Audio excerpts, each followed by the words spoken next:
Ang relihiyon kailangan ng tao para maligtas.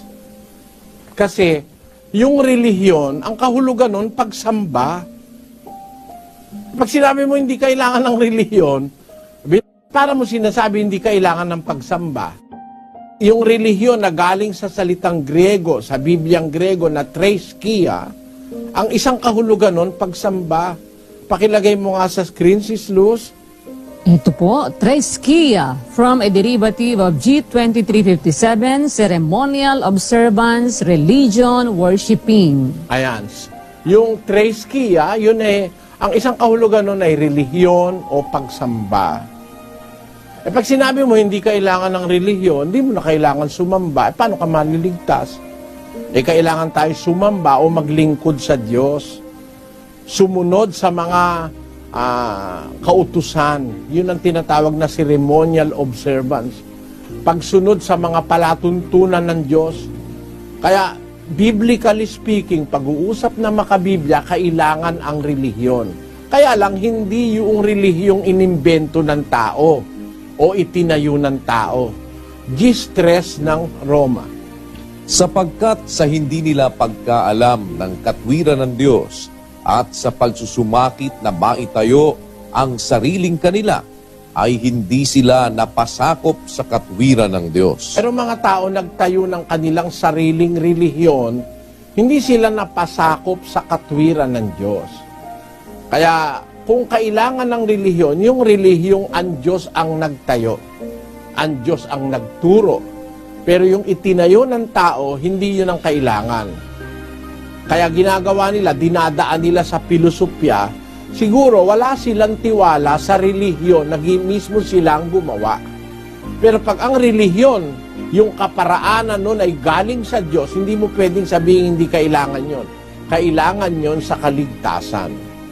Ngayon, yung tanong na yun na kailangan ba ang relihiyon? Kailangan yon. Kailangan nating makipag-ugnay sa Diyos. Ang kahulugan kasing isa ng relihiyon ay relihiyon, muling pag-uugnay. Kaya nga relihiyon. Sa Latin ay religio. Religio, muling pag-uugnay, muling pagtatali. Ang tao kasi nahiwalay sa Diyos dahil sa kasalanan. Sinasabi yan sa 5:25 ng Jeremias. Ang inyong mga kasamaan ang nangaghiwalay ng mga bagay na ito, at ang inyong mga kasalanan ang nagsipigil sa inyo ng kabutihan. Kaya, ang kasalanan ng tao ang naghiwalay sa atin sa Diyos. Kaya kung nahiwalay ang tao sa Diyos, kailangan siyang mabalik uli, magkaroon ng relihiyon, religare, religio, o muling pag-uugnay. Kumbaga sa isang termino pa ay reconciliation o reconciliation. Yun ang diwa ng tinatawag na salitang relihiyon. At yun ay paraan ng Diyos ang tunay na relihiyon na dapat nating tanggapin na kailangan natin sa kaligtasan. Basahin natin 5:19 ng 2 Korinto.